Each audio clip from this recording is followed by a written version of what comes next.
उपले बीन रही और थोड़ा सा आगे बढ़ी तो एक आदमी भूसा ढो रहा था बैलगाड़ी में भर के। बैलगाड़ी चलती थी। उस देवी ने पूछा कि भैया आपका क्या नाम है? बोले हमारा नाम है धनपाल।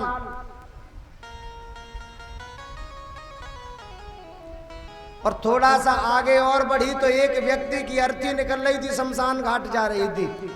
उसने पूछा भैया यहाँ पर किसकी मृत्यु हो गई, कौन खत्म हो गया? बोले अमर सिंह थे, वो खत्म हो गए। क्या नाम था? अमर सिंह।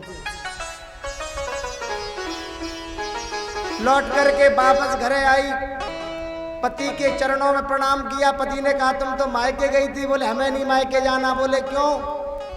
तो देवी कहती है कि नाम में कुछ नहीं धरा कि कंडा बीने लक्ष्मी भुस ढोवे धनपाल, और अमर सिंह तो मर गए ताते बढ़िया ठन ठन पाल। नाम में कुछ नहीं है, काम में बहुत कुछ है।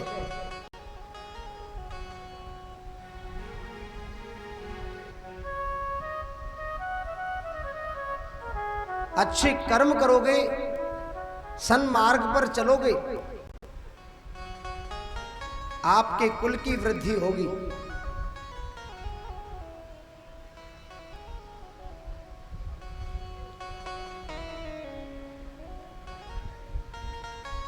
भगवान ने ब्रह्मा जी से कहा कि सृष्टि का वर्णन करो, सृष्टि का विस्तार करो।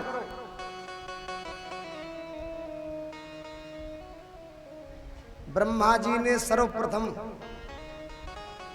4 पुत्रों को प्रकट किया, सनक, सनंदन, सनातर और सनत कुमार को। बालकों से कहा बालकों सृष्टि का विस्तार करो। उन्होंने कहा हम सृष्टि के चक्कर में नहीं पड़ेंगे, हमें तो ठाकुर जी का भजन करना है। ब्रह्मा जी को क्रोध आ गया तो उनकी भ्रकुटी से भगवान भोलेनाथ का प्रादुर्भाव हो गया। बोल शंकर भगवान की जय हो। ब्रह्मा जी ने शंकर भगवान से कहा आप सृष्टि का विस्तार करो। भोले बाबा ने कहा ठीक है, जो काम दे दो हम तो करने के लिए आए। अब महाराज सृष्टि रचना प्रारंभ करी तो भूत प्रेत पिशाचनी डाकनी सब रच डाले। ब्रह्मा जी ने कहा भैया हमें ऐसी सृष्टि नहीं चाहिए, बंद करो सृष्टि। शंकर भगवान कहते हम तो यही चाह रहे थे। बोलो राधे राधे। ए भैया जल्दी पिला दो, आपके लिए आधा घंटा दिया गया था।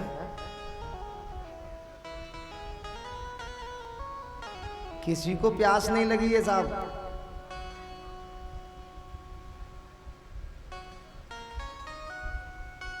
बोलो राधे राधे। दिग्भ्रमित हो जाता है साहब।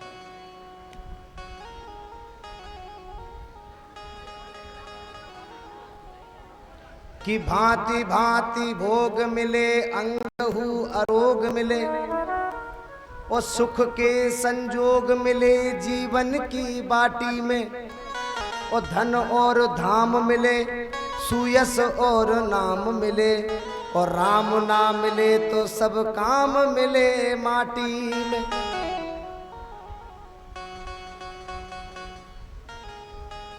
सात दिन कथा कहने का यही अर्थ है कि हमारे जीवन में परिवर्तन आवे। ये कोई कहानियां नहीं है, ये भगवान की मंगलमयी कथा है।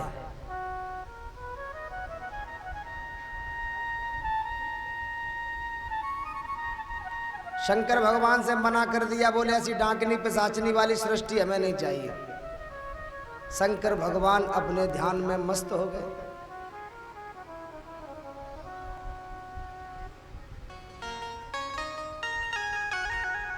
अब की बार ब्रह्मा जी ने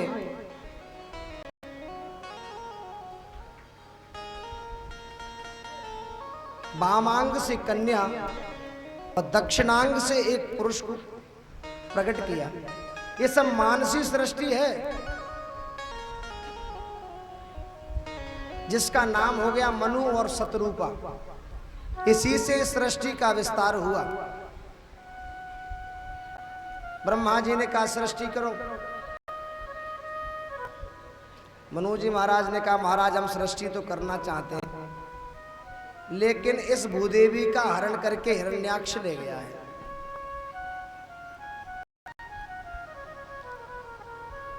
राजा परीक्षित चौंके, उन्होंने कहा गुरुदेव ये हिरण्याक्ष कौन था, जरा इसके बारे में विस्तार से हमें बताइए।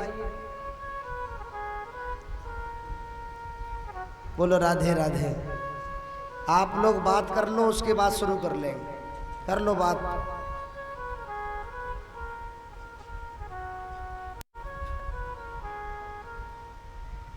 जिस व्यक्ति को प्यास नहीं होती वो पानी का महत्व नहीं समझता।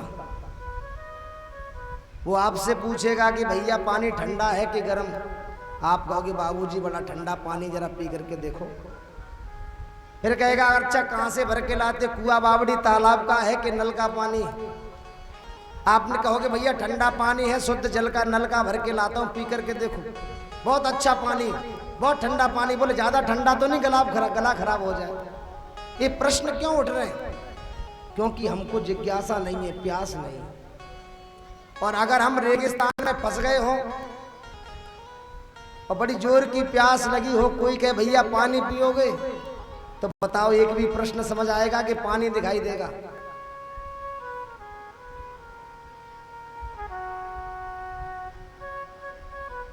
किसी ने कहा है कि परमात्मा सर्वत्र है, फिर मंदिर जाने की क्या जरूरत है? परमात्मा सर्वत्र है तो भगवत पंडाल में जाने की क्या जरूरत है? मैं कहता हूं आपकी गाड़ी पंचर हो जाए और कोई आकर के आपको ज्ञान का उपदेश दे, भैया हवा कहाँ नहीं है, भर लो आप अपने टायर में। हवा भर पाएगी? नहीं भर पाएगी। जहां हवा का केंद्र होगा, पंचर की दुकान होगी, वहां जाना पड़ेगा। जब वो टिकरी लगाएगा आपके टायर में हवा भरेगी। ऐसे मंदिर में और सत्संग में हम जाते हैं, ज्ञान रूपी टिकरी हमारे जीवन में गुरुदेव लगाते हैं, तब हमारे जीवन में सत्संग की हवा भरती है। उसके महत्व को समझना पड़ेगा।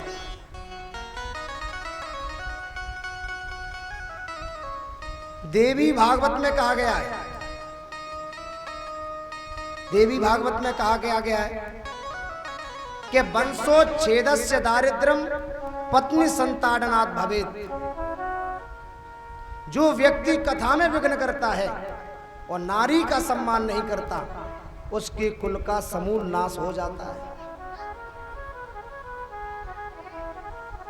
तो इसलिए कथा में विघ्न नहीं करना है।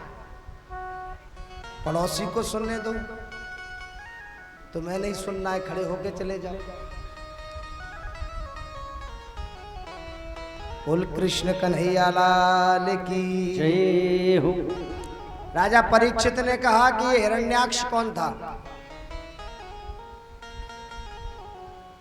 सुखदेव जी कहते हैं कि राजन, कश्यप जी की पत्नी दिति, जिससे दैत्य वंश चला, एक बार सूर्यास्त का समय था, संध्या बंदन करने के लिए महाराज कश्यप जी महाराज जा रहे थे। सूर्यास्त के समय माता दिति ने आकर के रति याचना करी, काम की याचना करी। कश्यप जी कहते हैं कि ईश घोर तमोवेला, देवी ये संध्या का समय है, इस समय रति याचना नहीं करनी चाहिए। देखिए जब सूर्यास्त होने को होता है तब 4 काम नहीं करना चाहिए। बोलो राधे राधे। अरे और जोर से बोलिए ना, और जोर से बोलना पड़ेगा। हाँ, पता चले कि मैं गांव में कथा हो रही, हमारे गांव सुकांड तक आवाज पहुंच जाए है?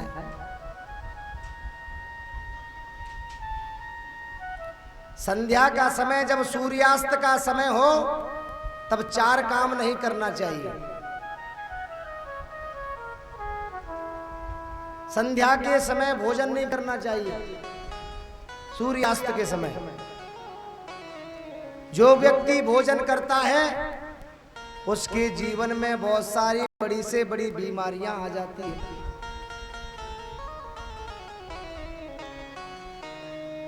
भोजन नहीं करना चाहिए और सूर्यास्त के समय सोना नहीं चाहिए।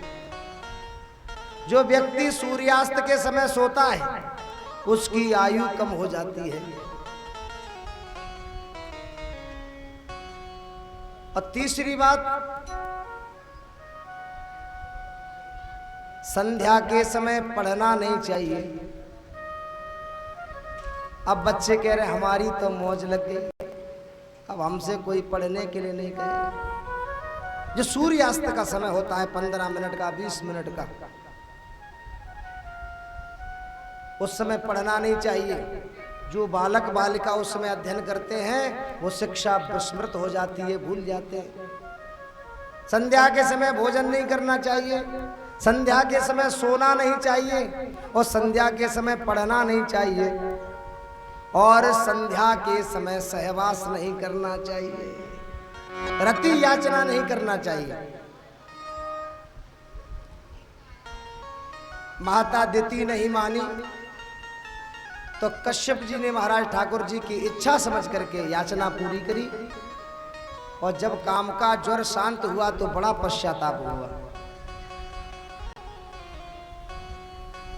सुखदेव जी कहते हैं कि राजन, इसका परिणाम ये हुआ कि माता दिति ने 100 वर्ष तक अपने गर्भ को जन्म ही नहीं दिया।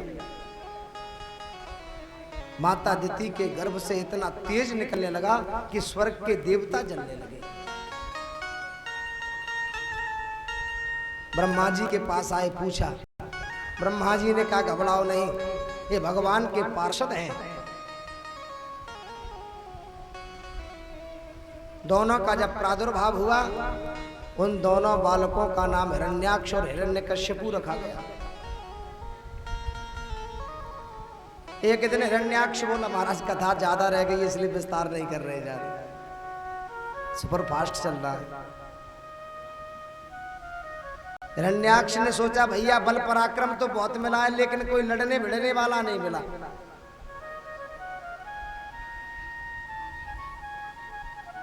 तो वह हिरण्यकश्यपु को छोड़ करके खुद ही महाराज युद्ध करने के लिए निकल पड़ा। अब जहां भी जाता है देवताओं के यहां गया तो देवता स्वर्ग छोड़ करके भाग गए उसके डर के मारे। तो महाराज वरुण लोक में पहुंच गया वरुण जी के पास। वरुण से कहता भैया हमसे युद्ध करो। वरुण जी ने हाथ जोड़ करके पिंड छुड़ाया।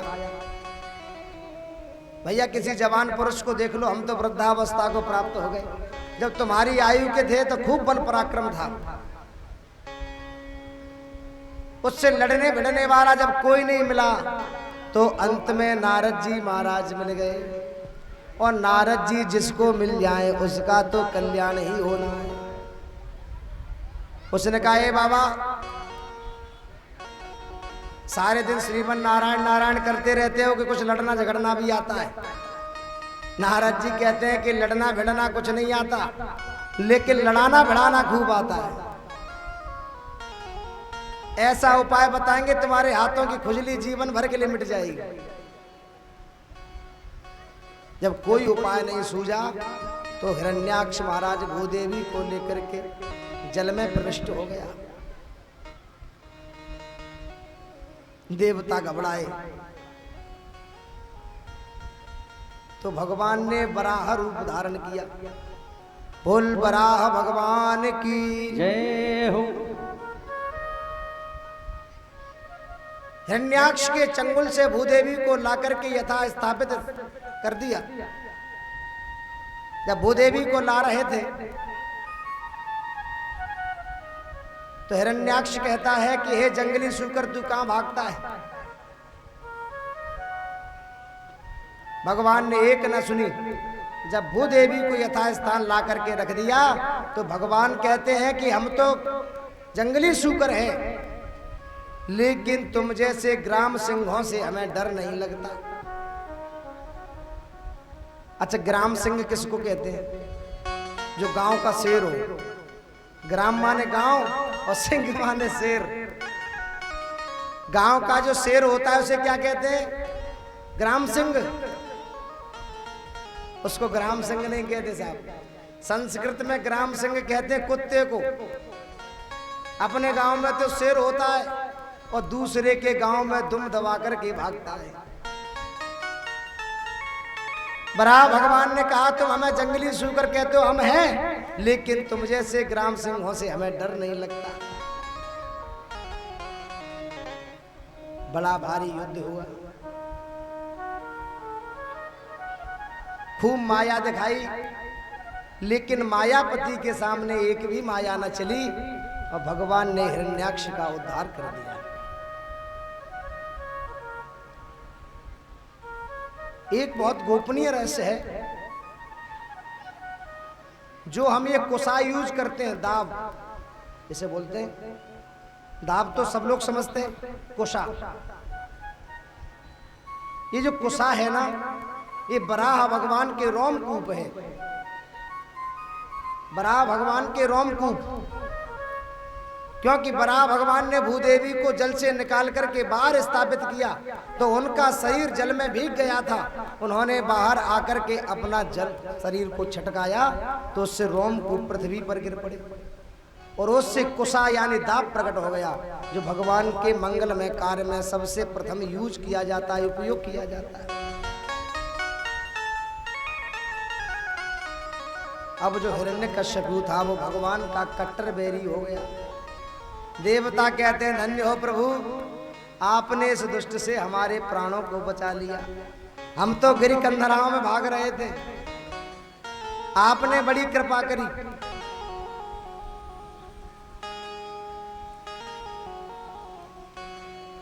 सुखदेव जी कहते हैं राजन, मनु और शत्रुपा से 5 संतानें हुई, 2 बेटा और 3 बेटी, आकुति, देवहूति और प्रसूति, और 2 पुत्रों का जन्म हुआ, प्रियव्रत और उत्तानपाद।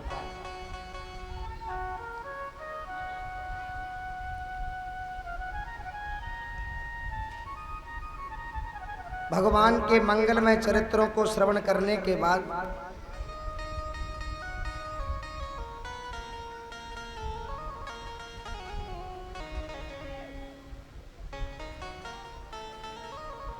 जो कर्दम ऋषि थे, मनु जी की बेटी थी देवहूति, उनका विवाह कर्दम जी के साथ संपन्न हुआ। भगवान ने कहा था कि कर्दम अगर तुम विवाह कर लो तो हम तुम्हारे घर भगवान का रूप लेकर के पुत्र के रूप में प्रकट होंगे।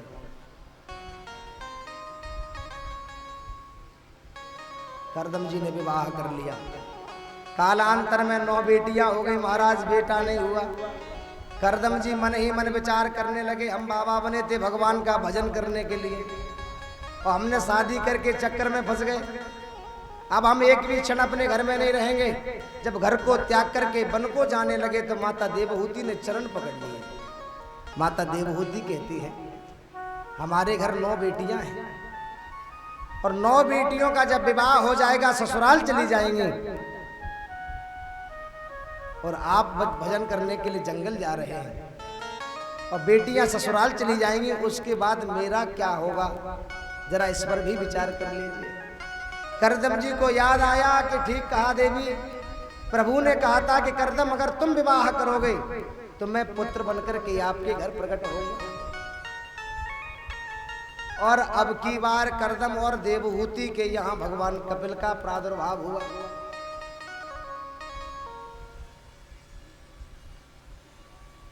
कर्दम जी कहते देवी अब मैं 1 मिनट भी अपने घर में नहीं रहूंगा।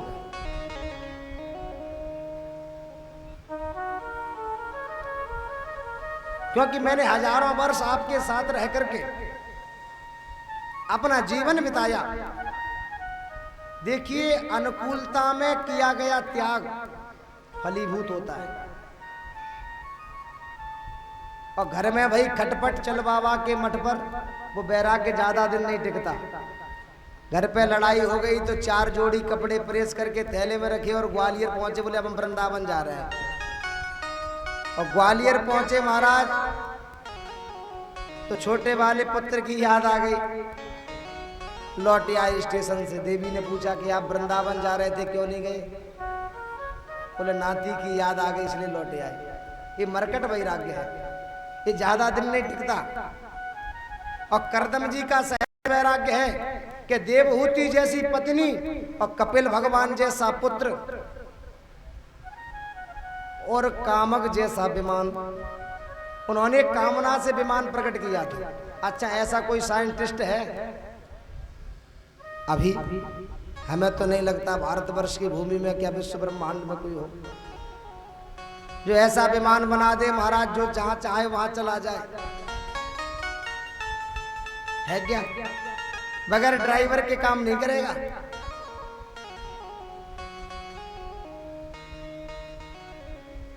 हो गया है, चंद्रयान की बात करते। लेकिन करदम जी ने एक विमान प्रकट किया था, कामनात् गमति गच्छति इति कामगा, व्याकरण कहता है, जो कामना के अनुसार चलता था। करदम जी कहते हमने कई वर्षों तक भोगों का सेवन किया। अपनी 9 बेटियों का विवाह करने के बाद करदम जी तो भगवान का भजन करने के लिए चले गए। अब घर पर केवल 2 ही लोग हैं। कौन कौन?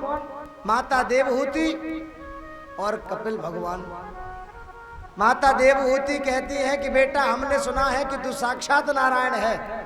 अगर तू साक्षात नारायण है तो अपना ज्ञान रूपी खड्ग उठा करके हमारे हृदय में जो अज्ञान रूपी वृक्ष खड़ा है उसको जड़ सहित काट दे। और मैं जानना चाहती हूं कि भगवान की प्राप्ति कैसे होगी, ठाकुर जी के चरणों में प्रीति कैसे होगी। कपिल भगवान कहते माता संतों के चरणों में प्रणाम करो।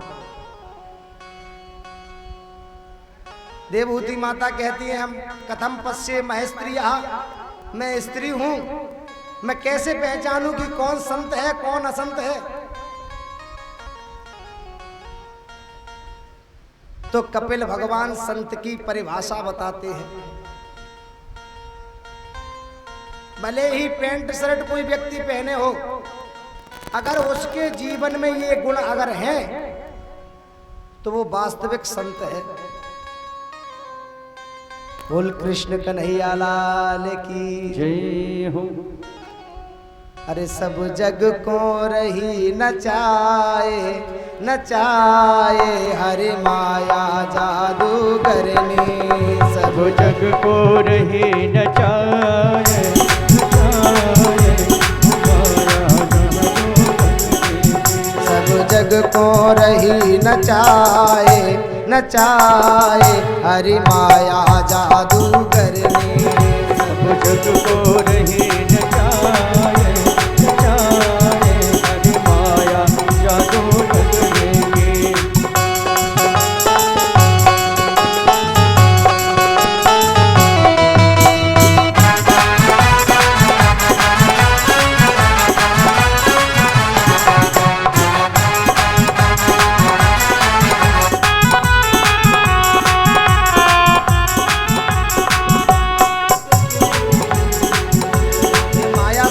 चाहती ओहुया को पार न पावे जम ऋषि मुनि सब जावे। ओहुया को पार न पावे जम ऋषि मुनि सब जावे। ओहुया को पार न पावे सब ऋषि मुनि जम जावे।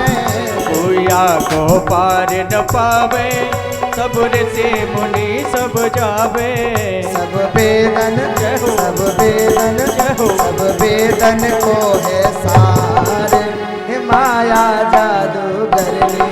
सब जग को रहे नचाए नचाए हरि माया जादूगरनी। सब जग को रहे नचाए नचाए हरि माया जादूगरनी। सब जग को रहे नचाए नचाए सब माया जादूगरनी। बोल कृष्ण कन्हैया लाल की जय हो। सब जग को रही नचाए हरि माया जादूगरनी। इसका कोई पार नहीं पाता।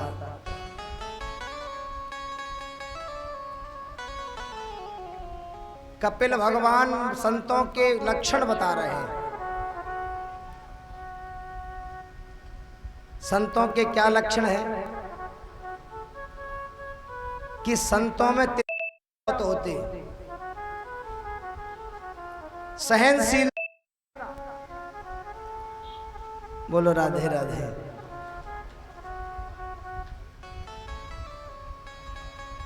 संतों में तितिक्षा बहुत होती, सहनशीलता।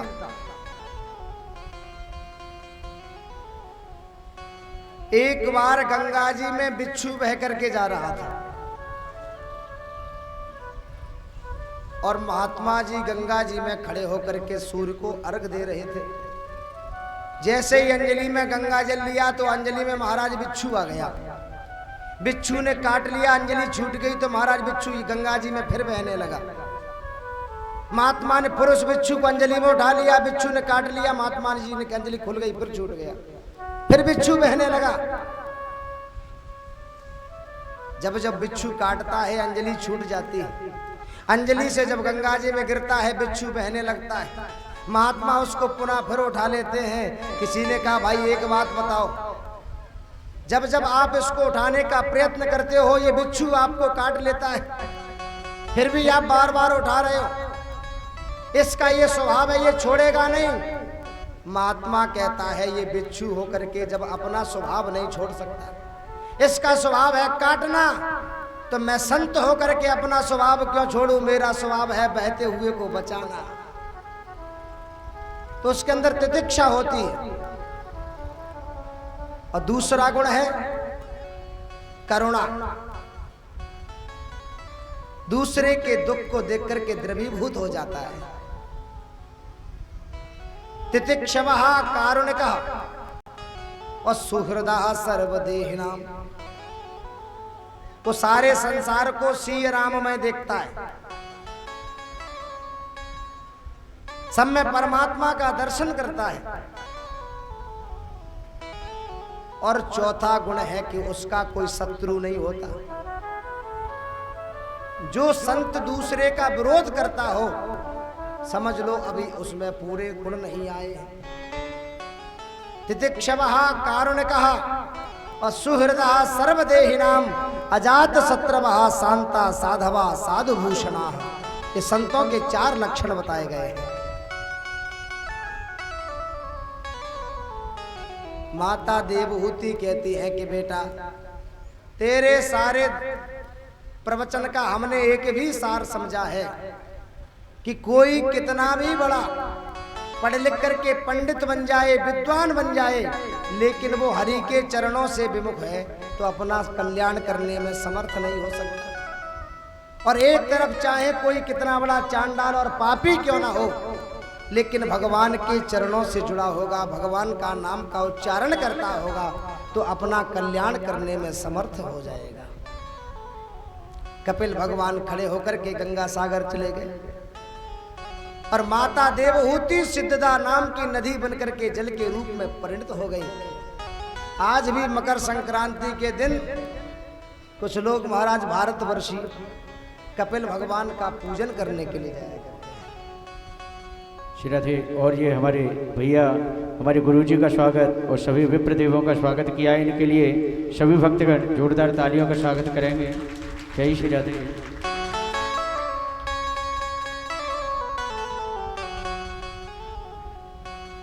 सुखदेव जी कहते हैं राजन, आगे चल के आकुति का विवाह रुचि प्रजापति के साथ हुआ और उसमें एक शर्त रखी गई कि हम अपनी बेटी का विवाह तो कर देंगे, लेकिन वो पुत्र का धर्म के साथ शर्त रखी गई।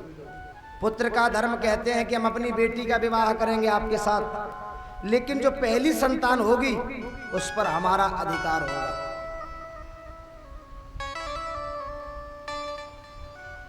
इन्हीं के घर यज्ञ भगवान प्रकट हुए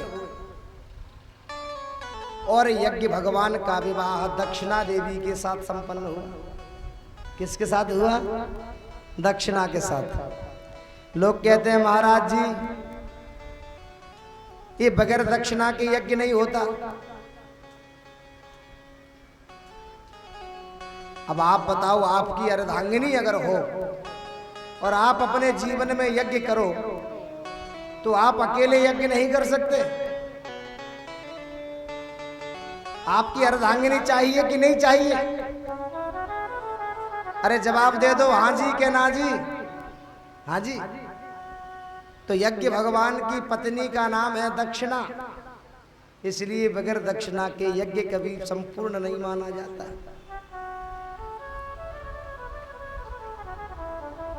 मैत्रेय जी कहते हैं मनु की सबसे छोटी पुत्री प्रसूति का विवाह दक्ष प्रजापति के साथ संपन्न हुआ, जिनकी 16 बेटियां थीं। उनमें से 13 बेटियां धर्म को ब्याही। श्रद्धा, दया, तितिक्षा ये सब धर्म की पत्नियां हैं। और एक बेटी अग्निदेव को ब्याही, जिनका नाम है स्वाहा देवी। अच्छा एक बात विचार करो, आप जब हवन करते हो तो स्वाहा क्यों बोलते हो और कोई शब्द का उच्चारण क्यों नहीं करते हो? अब महाराज क्या करूं, मेरी बुद्धि ऐसी, जब तक संशय डाउट क्लियर ना हो जाए तब तक आगे बढ़ने का मन नहीं होता। बोलो राधे राधे। जब हम हवन करते हैं तो स्वाहा बोलते हैं। क्यों? क्योंकि जो यज्ञ भगवान है, जो अग्निदेव है, यज्ञ भगवान नहीं अग्निदेव, जो अग्निदेव है उनकी पत्नी का नाम है स्वाहा देवी। तो जब हम यज्ञ करते हवन करते हैं तो इसलिए स्वाहा बोलते हैं। एक बेटी पितरों को ब्याही, जिनका नाम स्वधा देवी, और एक बेटी भगवान शंकर को ब्याही, जिनका नाम सती देवी। लेकिन सती का शिव संबंध होने के कारण सती के कोई संतान नहीं हुई। राजा परीक्षित चौंके, बोले गुरुदेव माता सती के संतान क्यों नहीं हुई?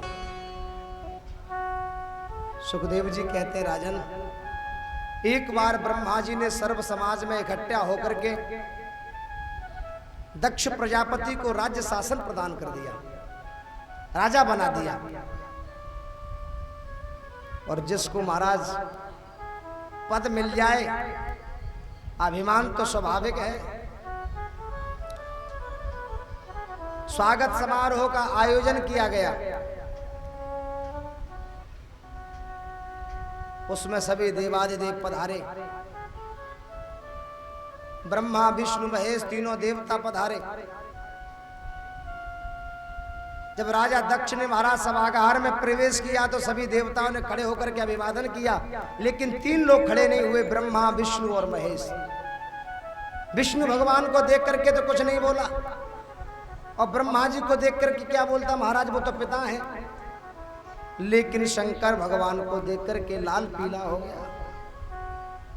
जैसे ही सभा शुरू हुई तो कहने लगा, भैया जहां सभ्य लोगों की सभा हो रही हो वहां सभ्य लोगों को ही बुलाना चाहिए। अब एक दूसरे की मुंह की तरफ लोग देख रहे, भैया यहाँ सभ्य कौन आ गया है? तो कहता है इधर उधर क्या देखते हो? ये नहीं देखते शंकर भगवान, इस शंकर को नहीं देखते?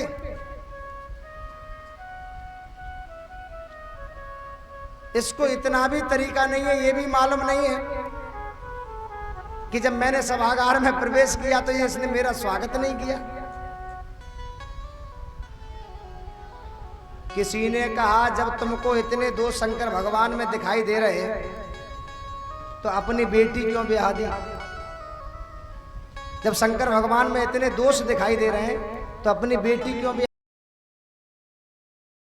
कहता है कि मेरी तो मृगलोचनी कन्या सती, और कहा बंदर की आंख वाला शंकर मैं कभी भी आने वाला नहीं था, लेकिन पिता ब्रह्मा ने मुझसे कह दिया इसलिए मैंने संबंध कर दिया।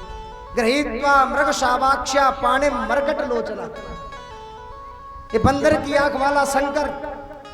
और शास्त्र कहता है कि हरि हर निंदा सुनहि जो काना, होए पाप गौ घात समान। अगर आपके सामने कोई गुरु की बुराई करे, आपके सामने आपके इष्टदेव भगवान की कोई बुराई करे, तो सामर्थ्य है तो उसकी जिह्वा काट लो, और सामर्थ्य नहीं है तो कान में उंगली डालो, अपने घर को चले जाओ। बुराई नहीं सुनना चाहिए। अब बगल में नंदीश्वर बैठे थे, उन्होंने कहा आप हमारे स्वामी से ऐसे कह रहे हो। दमक करके नंदीश्वर भगवान खड़े हो गए। शंकर भगवान ने हाथ पकड़ा, ये ससुर दमाद का रिश्ता है, तुम क्यों बीच में बोलते हो? भाई देखो, ससुराल की गालियां सबको मिलती है, और कुछ को महाराज मंडप के नीचे मिलती है, कुछ को बाद में मिलती है। मिलती है कि नहीं? शंकर भगवान कहते हैं तुम मत घबराओ, बैठ जाओ।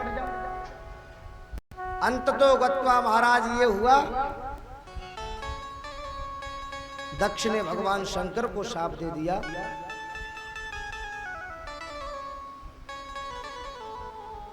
कि शिवजी का यज्ञ में कहीं भी कोई भी भाग नहीं होगा। नंदीश्वर महाराज से नहीं रहा गया, दमक करके खड़े हो गए। नंदीश्वर भगवान कहते हैं कि जब से तू आया है तब से बड़बड़ाता जा रहा है। शास्त्र कहता है कि केवल शिव नाम कहने से जीवन भर के पाप मिट जाते हैं। उस शंकर भगवान का तूने अपमान किया है, हम तुझे शाप देते हैं कि तेरा सर धड़ से अलग हो जाए।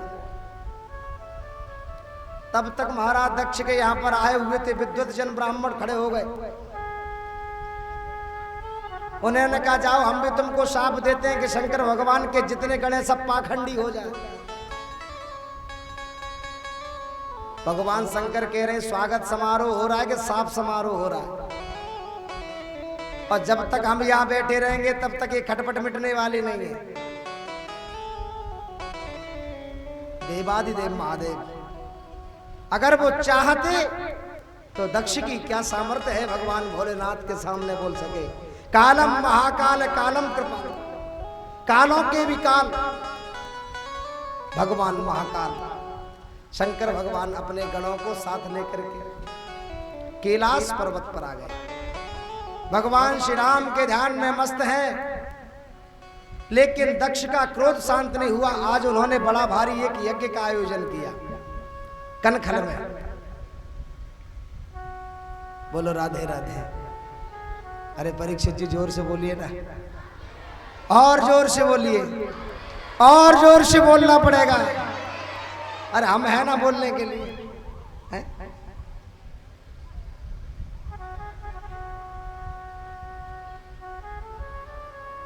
नाम की ही महिमा है। हरेर नाम हरेर नाम हरेर नामैव केवलम कलौ नास्तेव नास्तेव नास्तेव गतिर अन्यथा। इस कलयुग की केवल एक ही गति है कि हरि नाम उच्चारण करो और भवसागर से पार हो जाओ। ये भगवान की महिमा है, भगवान के चरित्रों की महिमा है। दक्ष ने बड़ा भारी यज्ञ किया। भगवान भोलेनाथ तो अपने ध्यान में मस्त है, लेकिन माता सती का मन डगमगा रहा है। अब जरा देखो, कनखल में यज्ञ हो रहा है और देवता स्वर्ग से आ रहे हैं, तो उनको महाराज कैलाश पर्वत पर जाने की क्या जरूरत है? कैलाश पर्वत पर जाने की क्या जरूरत है? इसलिए जा रहे हैं महाराज, जब दो लोगों का झगड़ा होता है तो तीसरे लोग बड़े आनंद लेते हैं। जब देवियां ऊपर से जा रही थी तो माता सती ने पूछा कहां जा रही हो? उन देवियों ने कहा तुम्हें नहीं पता, तुम्हारे पिताजी ने तुम्हारे मायके में कितना बड़ा यज्ञ का आयोजन किया है। सती कहती हैं कि मुझे मालूम नहीं। अब तो भगवान शंकर के जाकर के चरण दबाने लगे। शंकर भगवान ने कहा देवी जी क्या कर रही हैं आप? माता सती कहती नहीं नहीं महाराज, हमारा कुछ नहीं, हम पति प्रताओं का धर्म ही है पति की सेवा करना। शंकर भगवान कहते देवी आज कुछ ज्यादा ही धर्म निभा रही हैं, क्या बात है? सती कहती बोले प्रभु देखिए, माताएं जब मायके की बात करती हैं तो मेरा मेरा ज्यादा करती हैं, लेकिन आज सती ने एक भी बार मेरा शब्द प्रयोग नहीं किया। माता सती कहती हैं कि तुम्हारे पिताजी ने तुम्हारे ससुर जी ने तुम्हारी ससुराल में एक बहुत बड़ा यज्ञ का आयोजन किया है। शंकर भगवान कहते हैं कि तुम्हारे यहाँ कोई चिट्ठी पत्री आई थी क्या? कोई चिट्ठी आई थी? सती कहती चिट्ठी तो नहीं आई, लेकिन मेरे पिताजी ने भेजी जरूर होगी। कभी कभी ऐसा हो जाता है डाक गड़बड़ा जाती है, और कभी कभी ऐसा हो जाता है महाराज बहुत बड़े से बड़े कार्यक्रम में छोटे से छोटे लोग भी रह जाते हैं, कभी खास से खास लोग रह जाते हैं, ध्यान भूल जाता है। तो पिताजी ने चिट्ठी जरूर भेजी होगी। जो हृदय में उद्गार छिपाए हुए भगवान भोलेनाथ बैठे थे, आज माता सती को सुनाना पड़ा। भगवान कहते हैं देवी, धागा टूट जाए तो जुड़ तो जाता है, लेकिन गांठ लग जाती है। अगर हमारे शरीर में बाण रूपी घाव हो जाए, बाण लग जाए, पीड़ा बहुत होती है, लेकिन औषधि के उपचार से कुछ समय में उस पीड़ा को खत्म किया जा सकता है। घाव भी समाप्त हो जाएगा, पीड़ा भी खत्म हो जाएगी, लेकिन जो अपने स्वजन होते, हितैषी होते हैं, उनके द्वारा बाणी रूपी बाण जब हृदय में लगता है तो पग पग पर याद आता है। मैं तुम्हारे पिता के यहाँ गया था और मेरी कोई गलती नहीं, सर्वभूत हृदय समझ करके मैंने तुम्हारे पिता को भी प्रणाम किया था, लेकिन तुम्हारे पिता ने मुझे शाप दे दिया। देवी एक बात कहूं, कुछ स्थान ऐसे होते हैं जहां बगैर बुलाए चले जाओ, कोई दिक्कत नहीं। कौन कौन सी जगह? के यद्यपि मित्र पितु प्रभु गुरु गेहा, और जाइए बिनु बोले हूं न संदेहा।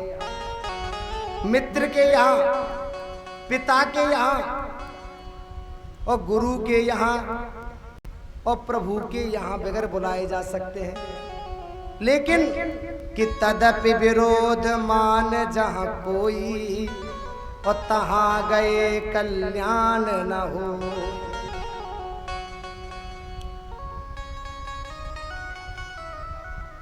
आप जाओ और आपको देख करके लोग हर्षित ना हो, तो ऐसी जगह अगर सोना बरसता हो तब भी नहीं जाना चाहिए। कि आवत ही हर से नहीं, और नैनन नहीं स्नेह, तुलसी तहां न जाइए, चाहे कंचन बरसे में। आपको देख करके लोग प्रसन्न ना हो, ऐसी जगह पर कभी नहीं जाना चाहिए, भले ही धन बरसता हो। भगवान ने खूब समझाया, लेकिन माता सती मानने के लिए तैयार नहीं। शास्त्र कहता है कि पुरुषार्थ करने में कसर नहीं छोड़नी चाहिए, और तब भी काम ना बने तो हरि के ऊपर छोड़ देना चाहिए। भगवान भोलेनाथ ने बहुत समझाया, माता सती नहीं मानी और अपने पिता के यज्ञ में जाने के लिए तैयार हो गई। अब जैसे ही भोलेनाथ ने देखा कि माता सती मान रही है, तो अपने जो गण थे उनको उनके साथ भेज दिया। बोलो राधे राधे। ओ पीले कुर्ते वाले है सैथिया जी महाराज, बैठ जाओ भी, टाइम है, क्यों आप परेशान करते हो बीच में, बैठ जाओ। श्री राधे। वहीं भगवाना एक रख लिया करो, उसी में डलवा लिया करो सब। श्री राधे। और ये की सूचना पंडित वीरेंद्र पटसारिया रजपुरा वालों की तरफ से आज का ये भंडारा और कल सुबह का बाल भोग भी इनकी तरफ से, इनके लिए सभी भक्तगण जोरदार तालियों का स्वागत करेंगे। जय श्री राधे। कुल शंकर भगवान की जय हो। जय जय श्री राधे। घड़ी देखने से काम नहीं चलेगा। कथा 1 बजे शुरू हुई थी, हाँ, और 6 बजे से पहले आज हम बिल्कुल नहीं छोड़ेंगे। भाई तुम जितना लेट आओगे उतना लेट तो हम भी करेंगे। हमारी क्या गलती बताइए आप?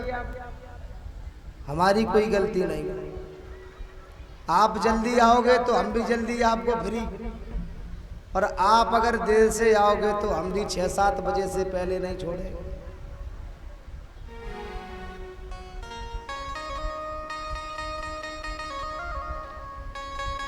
माता सती जा रही हैं और भगवान भोलेनाथ समाधि में बैठ गए और धीरे से देखते हैं कि माता सती कितनी दूर पहुंच गई। जब सती को देखते हैं कि काफी दूर चली गई तो आंख खोल करके देखते हैं। सती को जब अपने पिता के यहाँ यज्ञ महोत्सव का दृश्य दिखाई देता है तो मायके की ओर भागने लगती है। फिर सोचती है कि हमारे पतिदेव नाराज ना हो जाए, तो फिर लौट पड़ती है। और जब अपनी ओर आते हुए देखते हैं शिवजी तो नेत्र बंद करके बैठ जाते हैं। और जब मायके की ओर जाने लगती है तो फिर नेत्र खोल के देखते हैं कहाँ तक पहुंच गई।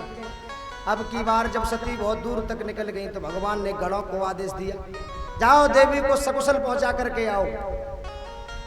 सभी गुण माता सती के साथ पहुंचे। अब उनकी बहनें आई हुई थी। बोलो राधे राधे। हमने कहा था ना, 2 लोगों में खटपट हो तो तीसरे लोग बड़ा आनंद लेते। अब उन बहनों को सबको पता था, जितने रिश्तेदार आए हुए थे, कि देवादिदेव महादेव को माता सती को कोई पत्री नहीं भेजी। तो सब लोग पता है क्या कह रहे हैं। माता सती बहनों से मिली। बहन ने कहा, देवी तूने खूब बढ़िया किया। हमें पता चला है कि पिताजी ने तुझे पत्री नहीं दी, लेकिन तू आ गई, तूने बहुत अच्छा किया। ऐसे बोलते हैं लोग। माता सती मन ही मन विचार करती, हमें इनसे क्या लेना देना। मायका कब तक है? जब तक माँ है। जब तक माँ है तब तक मायका है, और माँ नहीं है तो मायका नहीं है। फिर भाभियों का शासन चलता है, औपचारिकताएं पूरी होती है, कोई पूछने वाला नहीं।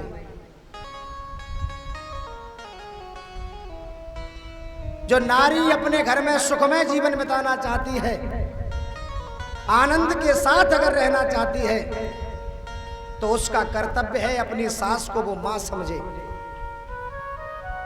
और केवल उस नारी का कर्तव्य नहीं है, और सास का भी कर्तव्य है कि हमारे घर में आई हुई वधू का वो अपनी बेटी की तरह रूप को निहारे, अपनी बहू को बेटी की तरह देखे। कभी झगड़ा नहीं होगा। सास समझे कि हमारी बहू नहीं है, बेटी है, और बेटी समझे कि सास नहीं है, ये हमारी माँ जी है। बोलो झगड़ा होगा? कभी नहीं होगा। लेकिन महाराज वो चल पड़ा है, हेलो है? थोड़ी सी भी घर पे बात, भाई सूचना पहुंच गई। बोले माता जी आज हमसे इनने ये कहा कि हेलो बहुत खतरनाक चीज। आपके माता पिता ने आपको शिक्षित कराया, आपके माता पिता ने आपको महाराज किसी यूनिवर्सिटी में, किसी विश्वविद्यालय में पढ़ाया, पैसा खर्च किया। क्यों? कि जीवन में जब समस्या आवे तो उससे खुद उलझना सीखो, माता पिता के ऊपर बोझ मत बनो। समस्या का समाधान खुद करो। अरे सास से लड़ो महाराज, अपने पतिदेव से लड़ो, लेकिन ये कहो हम रहेंगे तो इसी घर में। मायके की धमकी मत दो। मैंने शास्त्रों में पढ़ा है, हमारे गुरुदेव भगवान कहते थे कि जो नारी अपने घर में सुख से रहना चाहती है, वो मायके की बात करना बंद कर दे। भाई जब मिलो तब आनंद से मिलो। माता सती ने सभी से ध्यान हटाया और अपनी मां से मिलने के लिए चली गई। और सबसे ज्यादा पीड़ा यदि सती न आने की किसी को थी तो उनकी मां को। सादर भर ही मिली एक माता, भगनी मिली बहुत मुस्कुराता। मां से मिली हृदय से लगा लिया, नेत्रों से अश्रु की जल बहने लगा। अपने बेटी का सिर भिगा दिया, हृदय से लगाया। सती ने कहा कि मैं अपने पिता से मिलना चाहती हूं। दक्ष के पास मिलने के लिए गई तो शिव संबंध होने के कारण पिता ने मुंह फेर लिया। इस अपमान के घूंट को माता सती पी करके रह गई। फिर जाकर के यज्ञशाला में जब देखा तो छोटे से छोटे देव का भी महाराज अलग अलग भाग रखा हुआ है, लेकिन देवादिदेव का कोई भाग नहीं। एक पतिव्रता नारी अपना अपमान सह सकती है, लेकिन अपने पति का अपमान कभी नहीं सह सकती। कि सती जाय देख्यूं तब जागा, और कतहु न दीख शंभु कर भागा। देवादिदेव का महादेव का कोई भाग नहीं है। माता सती ललकारती है। सुखदेव जी महाराज कहते हैं, राजा परीक्षित, ऐसा लग रहा था स्वरूप माता सती का कि वो 10 दिशाओं को जला करके राख कर दे। कहती है कि तुझे पद क्या मिल गया, तू इतना अभिमान में भर गया। यद्वयक्षरम नाम गिरेरितम नृणाम, केवल शिव कहने मात्र से जीवन का कल्याण हो जाता है। उस शिव का तूने अपमान किया है। अगर मुझसे आकर के कोई कहे कि तुम शिवद्रोही की पुत्री हो,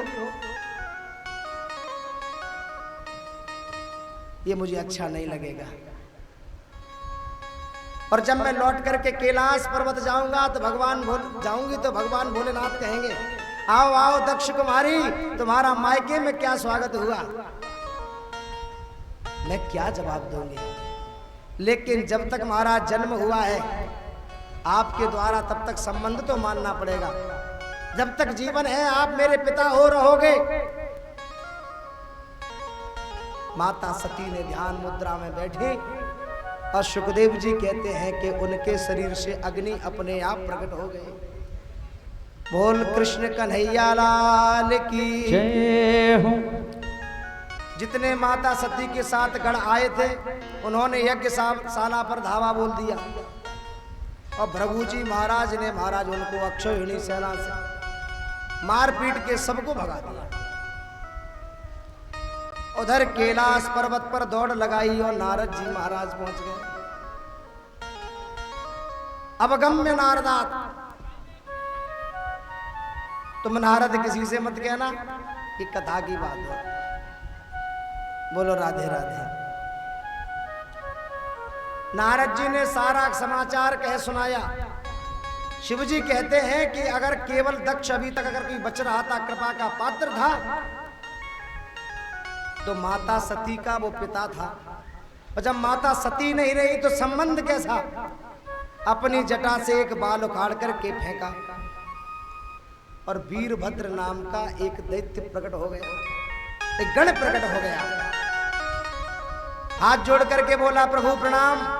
भगवान कहते वो वीर ते भद्रम, तुम्हारा वीर कल्याण हो, इसलिए उसका नाम वीरभद्र पड़ गया।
जब सभी लोग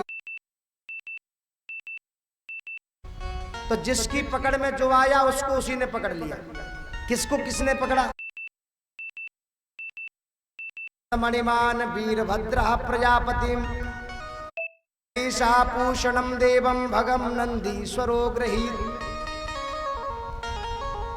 मणिमान नाम के गण ने भृगु जी को पकड़ लिया। भृगुम भवंद मणिमान और वीरभद्र प्रजापति, वीरभद्र ने प्रजापति को पकड़ लिया। चंडीशा पूषणम देवम और चंडीश नाम के गण ने फूखा देवता को पकड़ लिया। और भगम नंदीश्वरो गृहीत, और भग जैसे ही भागने लगे तो नंदीश्वर महाराज ने पकड़ लिया। आप कहां भाग रहे हो? सभी गणों से कहा बताओ तुम्हारे साथ क्या अन्याय हुआ है? गण बोले महाराज जब हमारी पिटाई हो रही थी तो ये भग देवता हमें आंखें दिखा दिखा करके बहुत आंखें मटका रहे थे, तो वीरभद्र ने उंगली डाली, दोनों आंखें निकाल ली। और बताओ? बोले पूखा देवता है, जब हम पिट रहे थे तो बत्ती सी दिखा करके खूब हंस रहे थे, तो एक मुक्का मारा वेदांती कर दिया, एक भी दांत नहीं बचा। और बताओ? बोले महाराज जब हम पिट रहे थे तो भृगु जी महाराज अपनी दाढ़ी पर हाथ घुमा रहे थे और हमें देख करके बड़े खुश हो रहे थे।